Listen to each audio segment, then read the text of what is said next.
नमस्कार दोस्तों। अभी एक यूट्यूबर है जिसे सब जानते ही होंगे, पूरी दुनिया का सबसे फेमस इस्लाम का चाटुकार ध्रुव राठी। उसने उस दल्ले ने एक वीडियो बनाया जिसमें ढूंढ ढूंढ कर ये प्रूव करने की कोशिश करी कि श्री राम मांस खाते थे और हिंदू धर्म में मांस खाना जायज़ है। ये सब मैं एक एक पॉइंट आपके सामने रखूंगा जिसके बाद मैं आपकी ईमानदारी पे छोड़ दूंगा। आप ही बताना कि क्या ये बात ठीक है या नहीं। सबसे पहली बात, जिस धर्म का ये चाटुकार है ये उसी का मयार, उसी का पैमाना हिंदू धर्म पे भी लगा देता है कि जैसे कि ये मूर्ख बताता है ना, पांडव ने जाकर वहाँ पर मारा था हिरण को वगैरह, कि जैसे कि हमको एक किसी बड़े डिक्टेटर की, बड़े रिलीजियस डिक्टेटर के आदेश मिले हुए हैं और उसको हमें कॉपी करना है। ऐसा नहीं है। हिंदू धर्म में बोध, विवेक बहुत ऊंचा है और आपको आपको अपनी तरफ से, अपनी मन की ईमानदारी और सच्चाई के तरफ से काम करना है। यूं नहीं कि जो लिखा है उनकी नकल कर डालनी है। पांडवों की नकल कर डालने का नाम हिंदू धर्म नहीं है। और ये बात मान के चलता है हिंदू धर्म का कोई भी ग्रंथ कि आपको वेदांत के बेसिक्स पता होंगे। वेदांत का बेसिक्स क्या है? वेदांत का बेसिक ये है कि आत्मा ब्रह्म का ही एक रूप है। और कई बार तो आत्मा और परमात्मा को अलग भी नहीं बोला जाता है। मतलब जो तत्व, जो परम आत्मा का जो तत्व आप में है वो ही दूसरे इंसानों में भी है और वो ही दूसरे प्राणियों में भी है। इसलिए अहिंसा, इसलिए करुणा, कंपैशन का इतना बड़ा रोल है हमारे इस धर्म में। ठीक है, तो पहले मैं आपसे कुछ बातों से चालू करता हूँ। उससे पहले हम जान लेते हैं कि जो ये राम के बारे में बोल रहा है, तो जो वाल्मीकि रामायण है वो लिखी गई है करुण रस में। ठीक है, तो कैसे चालू होती है वाल्मीकि रामायण?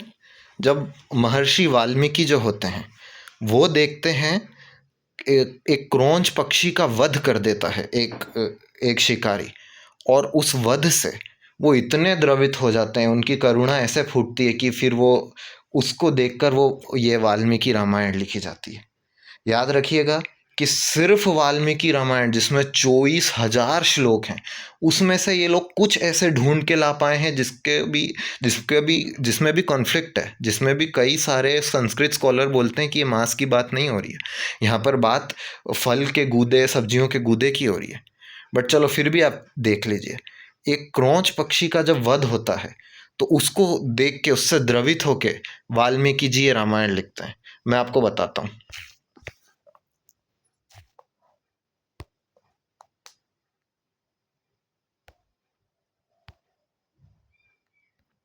ठीक है, क्रांच पक्षी के वध के बाद ये पहला श्लोक क्या बोलते हैं वाल्मीकि जी, अर्थात निषाद तुझे कभी भी, ये ऊपर संस्कृत का है, मैं नीचे सिर्फ पढ़ रहा हूँ, निषाद तुझे कभी भी शांति ना मिले, क्योंकि तूने इस क्रोंच के जोड़े में से एक को, जो काम से मोहित रहा था, बिना किसी अपराध के ही हत्या कर डाली।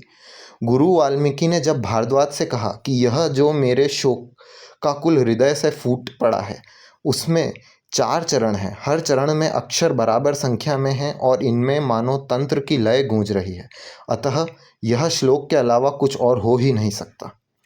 करुणा से काव्य का उदय हो चुका था। ठीक है, तो वाल्मीकि जी बोल रहे हैं साफ साफ कि बिना किसी गलती के तूने हत्या कर डाली एक पशु की, तो उसके बाद वो, इसकी कोई माफ़ी नहीं हो सकती, इसके लिए बोल रहे हैं। इसके बाद ऐसे इंसान को कोई शांति ना मिला। ठीक है, तो आप देख लिए, जिस जानवरों को मार के खाते हैं क्या उनकी कोई गलती होती है? उनको यूं ही सिर्फ अपने 5 मिनट के स्वाद के लिए मार के खाया जाता है कि नहीं? ठीक है, तो अब इसके बाद इससे आप जानो कि जो वाल्मीकि रामायण है वो करुण रस में लिखी गई है।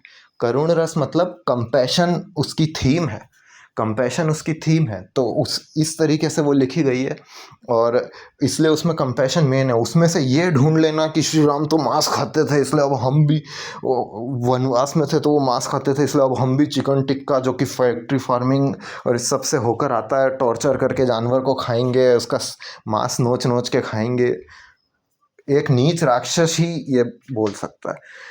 दूसरी बात है कि फिर वो श्लोक उस तरह के आए कहाँ से? तो या तो उनका कॉन्टेक्स्ट सही नहीं है या फिर वो प्रक्षिप्त है। मोस्टली वो प्रक्षिप्त हैं। इसके लिए मेरा आर्ग्यूमेंट आप सुनिए कि कोई भी जो कानून में भी इंटरप्रिटेशन ऑफ स्टैट्यूट्स जो हमने पढ़ा है उसमें बताया गया है कि कानून की एक स्पिरिट होती है, स्पिरिट डे कॉप्स बोलते हैं उसे। उसकी स्पिरिट के हिसाब से ही आपको उसका उसका इंटरप्रिटेशन करना है। अगर कोई लाइन एकदम पूरे जनरल कानून के कैरेक्टर से ही बाहर जा रही है तो आपको उसे या तो हटा देना है या उसका इस तरीके से इंटरप्रिटेशन करना है कि वो उसके जनरल कैरेक्टर में फिट हो पाए। समझ रहे हैं? तो जो श्लोक हैं आपको उसमें वो ही इंटरप्रिटेशन प्रिफर करना है जिसमें ये बता सकें कि श्री राम करुणामय इंसान थे। और करुणामय मतलब जो जानवरों को बेमतलब नहीं मारता। ठीक। और श्री राम के व्यक्तित्व की धुरी ही पशुओं पे करुणा थी। देख लीजिए, श्री राम का मतलब क्या है? जिनकी जानवरों से मैत्री है, वानर सेना है, उनकी रीछों की सेना है, रीछ है, वो एक छोटी सी नन्ही सी गिलहरी आ रही है, उसको वो प्यार कर रहे हैं, स्नेह दे रहे हैं, ये हैं श्री राम। और इसमें उसमें से ये निकाला कि श्री राम मांस खाते थे, हम भी खाएंगे, मूर्ख साला कहीं का। तो अब आप सुनिए कि और बात, रामायण श्री राम ने नहीं लिखी है, और जो श्री रामायण का वर्जन था वो अब तक वैसा के वैसा नहीं है। कई बार प्रूव हो चुका है कि इसमें बहुत कुछ प्रक्षिप्त है, 24,000 श्लोक में से बहुत कुछ प्रक्षिप्त है। और तीसरी बात कि जो रामायण है, जैसे कि उसके दूसरे वर्जन्स हैं, जैसे जैन रामायण, रामचरितमानस और कई रही हैं अलग अलग, उनमें से किसी में भी कोई मीट का श्लोक नहीं है। रामचरितमानस में एक श्लोक नहीं है जो मीट का बता सकें। तो इन नीच लोगों ने अपना एजेंडा के लिए इतनी सिर्फ एक रामायण जो वाल्मीकि रामायण है उसके कुछ श्लोक ढूंढ लिए इसने और उसमें से निकाला है।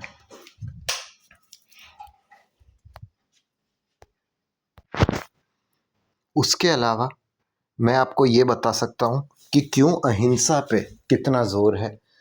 तो उससे हम ये मान सकते हैं कि हमें मांस से परहेज करना चाहिए, यही उसकी गाइडेंस है। अहिंसा परमो धर्म, ये पूरा श्लोक यहाँ पर महाभारत के अनुशासन पर्व से यहाँ दिया गया है। ठीक है, मैं इसकी पूरी मीनिंग पढ़ लेता हूँ। अहिंसा, non violence is the highest duty of धर्म। धर्म की सबसे ऊंची, सबसे टॉप मोस्ट ड्यूटी ही अहिंसा है। तो सबसे जो मेन पॉइंट है धर्म का वही आप अगर नहीं कर रहे हो, अगर आप अहिंसक नहीं हो तो। Ahimsa is the highest self control, ahimsa is the highest gift charity, ahimsa is the highest austerity penance, ahimsa is the highest sacrifice यज्ञ। तो अब ये बोलते हैं ना, यज्ञ में दिया, यज्ञ में देना होता है, मारना होता है जानवर को। तो सबसे ऊंचा यज्ञ ही अहिंसा है, ये लिखा हुआ है। अहिंसा इज द हाईएस्ट रिजल्ट, अहिंसा इज द हाईएस्ट फ्रेंड, सबसे ऊंचा फ्रेंड, अहिंसा इज द हाईएस्ट हैप्पीनेस, सुखम। ठीक। अहिंसा परमो धर्म, धर्मस्तथा हिंसा परोदम, ये जो पूरा नीचे मैंने पढ़ा ये उसका ये है, आप चेक कर सकते हैं अनुशासन पर्व से। तो सबसे ऊंचा यज्ञ भी अहिंसा ही है। ठीक है, ये हमारे इस पे दिया हुआ है। तो इससे हम अच्छे से कंक्लूड कर सकते हैं कि मांसाहारी का पक्षधर, मांसाहार का पक्षधर हमारे धर्म ग्रंथ नहीं है। और जो हैं वो हमारे ग्रंथ आप उन्हें मति मानिए, वो या तो प्रक्षिप्त है या बाद में कोई स्मृति में लिख दिया गया है। स्मृति और श्रुति अलग ग्रंथ होते हैं, ये आपको जानना चाहिए। श्रुति ही हमारे मेन ग्रंथ है, जो स्मृतियाँ हैं वो बाद में लिखी गई हैं, उनमें बहुत बदलावटें और मिलावटें लोग करते रहते हैं। ठीक है। और इस्लामिक जो पैराडाइम है जो भी, और क्रिश्चियन जो अब्राहमिक धर्मों का पैराडाइम है, रिलीजन्स का सॉरी, वो यहाँ पे लगाने की आपको ज़रूरत नहीं है। ठीक है। उसके अलावा आपको एक भगवत गीता का मैं और दिखाना चाहूँगा, आपको एक भगवत गीता का मैं और दिखाना चाहूँगा।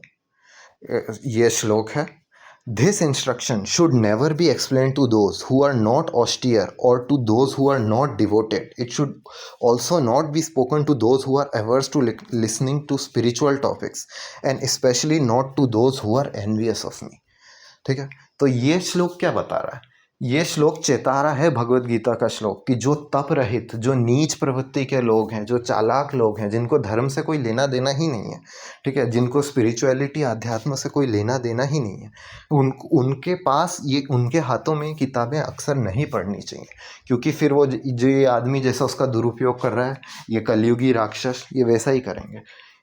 ये मेरा केस था। इसके ऊपर मैं आपकी ईमानदारी पे छोड़ता हूँ कि क्या आपको मांस खाना है तो आप खाइए, क्या इसमें श्री राम को घसीटना